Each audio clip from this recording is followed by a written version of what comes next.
আল্লাহর খলিল ইব্রাহিম বললেন, নমরুদ বুঝলাম তুমি জীবন দাও মৃত্যু দাও দেখলাম, কিন্তু আমার রব আমার আল্লাহ প্রতিদিন সকালবেলা উষা লগ্নে ওই পূর্ব দিগন্ত থেকে সূর্যটাকে উদিত করেন, সাঁঝের বেলা বিকেল বেলা কুথুরি লগ্নে সন্ধ্যা বেলা ওই দ্বিপ্রহরের জল জলে সূর্যটাকে পশ্চিম দিগন্তে ডুবিয়ে দেন।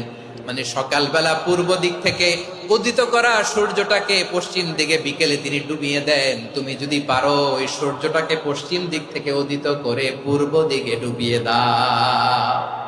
সুবহানাল্লাহ পড়বেন না? দেখেন, ইনস্ট্যান্ট ইন্টেলেক্ট, মুহূর্তে বিচক্ষণতা, উইজডম কাকে বলে।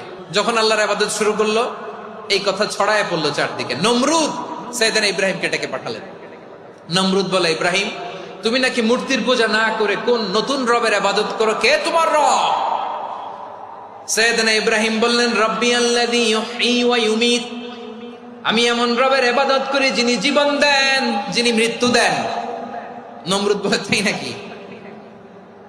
তোমার রব জীবন দেয় মৃত্যু দেয়, আর এটা তো আমি দেই, আমিও তো জীবন দেই আমিও তো মৃত্যু দেই। সাইয়েদনা ইব্রাহিম বললেন, কেমন করে তুমি জীবন দাও মৃত্যু দাও একটু দেখাও তো।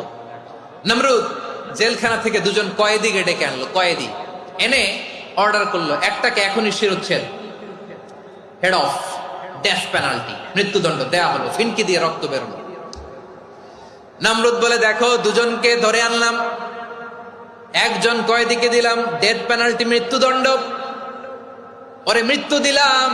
আরেকজন যে দাঁড়িয়ে আছে, চাইলে ওরেও আমি মৃত্যুদণ্ড দিতে পারি, কিন্তু না, ওরে আমি দিব না, ওরে আমি বাঁচাইয়া দিলাম, ছেড়ে দিলাম, মানে জীবন দিলাম। দেখো ইব্রাহিম, তোমার চোখের সামনে একজনকে মৃত্যু দিলাম, আরেকজনকে জীবন দিলাম। আপাত দৃষ্টিতে তাই তো, একজনরে তো জীবন দিল, আরেকজনরে